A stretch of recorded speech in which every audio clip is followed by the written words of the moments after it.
प्रथम विश्व युद्ध के समय अमेरिका में बनाई जाने वाली रेडियम घड़ियों के कारण सैकड़ों लड़कियों की जानें चली गई थी। तब रेडियम की खोज हुए करीब 19 साल बीत चुके थे। उस समय अमेरिका में हाथ में पहने जाने वाली घड़ियों के डायल्स को रेडियम से पेंट किए जाने की जैसे सनक सी सवार थी। इसकी खास वजह थी रेडियम की चमक। दरअसल रेडियम अंधेरे में चमकता था।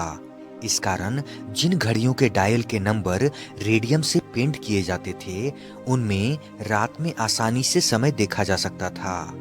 उधर 4 अप्रैल 1917 को यूएस की सीनेट ने जर्मनी के खिलाफ युद्ध का ऐलान करने के समर्थन में मतदान किया और 2 दिन बाद यानी 6 अप्रैल 1917 को अमेरिका ने प्रथम विश्व युद्ध में औपचारिक रूप से एंट्री की। अमेरिका की फैक्ट्रियों में करीब 4000 लड़कियां घड़ी के डायल को पेंट करने का काम करती थी। कई फैक्ट्रियों में सेना की घड़ियों पर भी वही चमकदार पेंट किया जाता था। प्रथम विश्व युद्ध में अमेरिका की एंट्री के बाद लड़कियां इस काम को और भी देशभक्ति के साथ करने लगी। बीबीसी के अनुसार घड़ियों के डायल को पेंट करने के लिए जिस ब्रश का इस्तेमाल किया जाता था, वो ऊंट के बालों से बनते थे और थोड़े ही इस्तेमाल के बाद खराब हो जाते थे।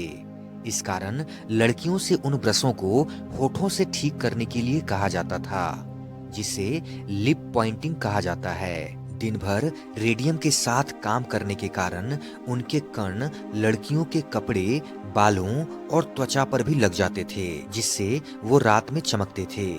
ब्रिटेनिका के अनुसार कई लड़कियां अपने सबसे अच्छे कपड़े पहनकर काम करने आती थी, ताकि रेडियम के कण उन पर गिरें और उनके कपड़े चमकें। इन चमकते कपड़ों के कारण डायल पेंट करने वाली लड़कियों को घोस्ट गर्ल्स कहा जाने लगा था।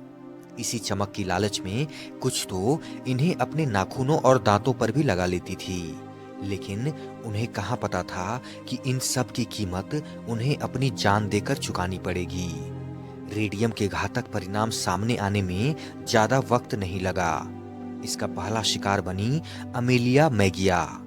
अमेलिया न्यू जर्सी में रेडियम ल्यूमिनस मटेरियल्स कॉरपोरेशन में घड़ियों के डायल पेंट करने का काम करती थी।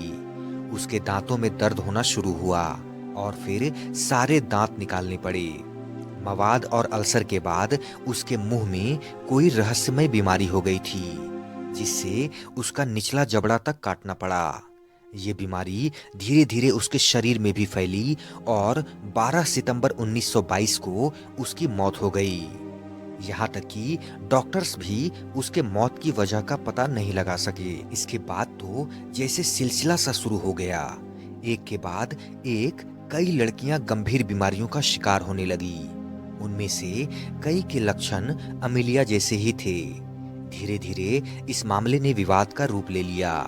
मामला बढ़ते देख कंपनी ने स्वतंत्र जांच के लिए एक कमीशन बनाया, जिसकी रिपोर्ट में ये पाया गया कि लड़कियों की मौतें रेडियम एक्सपोजर के प्रभाव से हुई हैं। हालांकि कंपनी ने इसे मानने से इनकार कर दिया। दूसरा कमीशन बनाया गया। इस बार रिपोर्ट पहली बार के बिल्कुल उलट आई।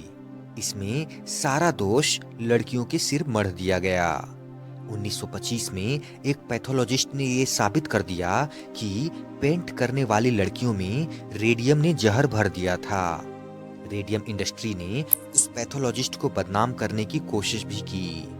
न्यूयॉर्क टाइम्स के मुताबिक सरकारी आंकड़ों में 1927 से पहले की 1600 महिलाओं का जिक्र हुआ जो रेडियम पेंट करती थी। इनमें से 86 को कैंसर रेडियम की वजह से हुआ था। 1929 तक 23 और महिलाओं की मौत रेडियम की वजह से हो गई। एक और रेडियम गर्ल मार्गरेट लूनी की मौत मात्र 24 साल की उम्र में हो गई थी। लूनी की मौत के करीब 50 साल बाद उनके परिवार ने लेबोरेटरी को डेड बॉडी पर स्टडी करने की अनुमति दे दी। रिसर्च में लूनी की हड्डियां रेडियो एक्टिव पाई गई। इसके बाद 1938 का साल आया, जब एक और रेडियम गर्ल की तरफ से मुकदमा दायर किया गया। इस मुकदमे में महिलाओं की जीत हुई। इस जीत ने हमेशा के लिए ये तय कर दिया कि रेडियम जानलेवा है। आज की वीडियो में आप ऐसे ही रहस्यमय और अद्भुत घटनाओं के बारे में जानेंगे, तो वीडियो के अंत तक जरूर बने रहें दोस्तों।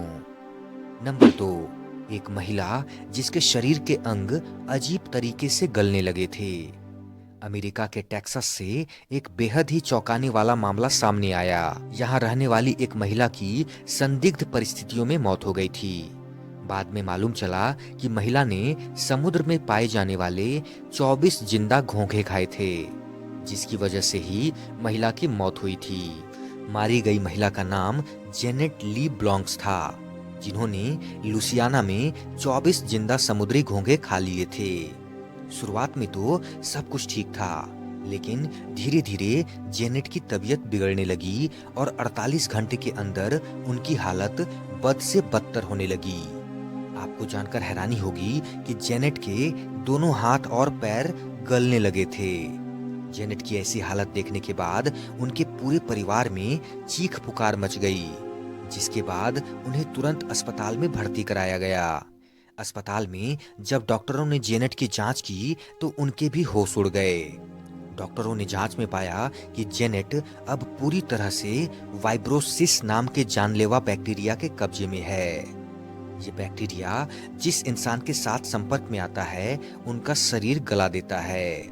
जानकारी के मुताबिक जेनेट ने जो घोंघे खाए थे उनमें वाइब्रोसिस बैक्टीरिया थे, जिन्होंने सीधे जेनेट के शरीर पर हमला किया था, क्योंकि जेनेट ने पकाकर खाने के बजाय वो घोंघे जिंदा ही खा लिए थे। अस्पताल में लगातार 21 दिनों तक वाइब्रोसिस बैक्टीरिया से जंग लड़ते रहने के बाद जेनेट ने दम तोड़ दिया। हालांकि डॉक्टरों ने अपनी तरफ से पूरी कोशिश की, लेकिन वे भी वाइब्रोसिस बैक्टीरिया के आगे हार गए। डॉक्टरों ने बताया कि जेनेट ने इन वाइब्रोसिस बैक्टीरिया का 21 दिनों तक मुकाबला किया, जबकि आमतौर पर ये बैक्टीरिया जिस इंसान पर भी हमला करते हैं उनकी 36 से 48 घंटे के अंदर ही मौत हो जाती है। जेनेट का इलाज करने वाले डॉक्टरों की माने तो ये खतरनाक बैक्टीरिया सबसे पहले शरीर के अंदरूनी अंगों को गलाते हैं, जिसके बाद ये बाहरी शरीर को भी नष्ट करने लगते हैं। नंबर 3, 27 सितंबर 1986 को अमेरिका के क्लीवलैंड शहर में एक साथ 15 लाख गुब्बारे छोड़े गए थे। इनका उद्देश्य वर्ल्ड रिकॉर्ड बनाना और सोशल वर्क के लिए फंड इकट्ठा करना था, लेकिन कुदरत ने कुछ और ही सोच रखा था। जब सारे गुब्बारों को हवा में उड़ाया गया तो यह एक अद्भुत दृश्य था। लोग खुश होकर तालियां बजा रहे थे। आसमान रंग बिरंगे गुब्बारों से ढक गया था।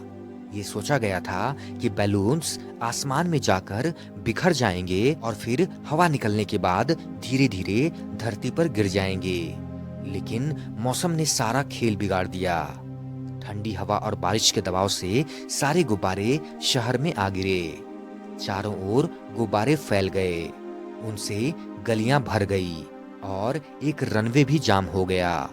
बहुत सारे गुब्बारे एरी झील में गिरकर तैरते रहे। इसके चलते पुलिस का हेलीकॉप्टर झील में लापता 2 मछुआरों को नहीं खोज पाया और दूसरे दिन उनकी डेड बॉडीज मिली। इन गुब्बारों के चलते अगले कुछ दिनों तक क्लीवलैंड शहर में जगह जगह कचरा बिखरा रहा। मछुआरों के परिवारों ने यूनाइटेड वे ऑफ क्लीवलैंड पर मुकदमा ठोक दिया। एक घोड़े के मालिक ने भी केस कर दिया कि गुब्बारों के कारण डरकर उसके घोड़े ने खुद को नुकसान पहुंचा लिया। संस्था पर कई अन्य मुकदमे हुए।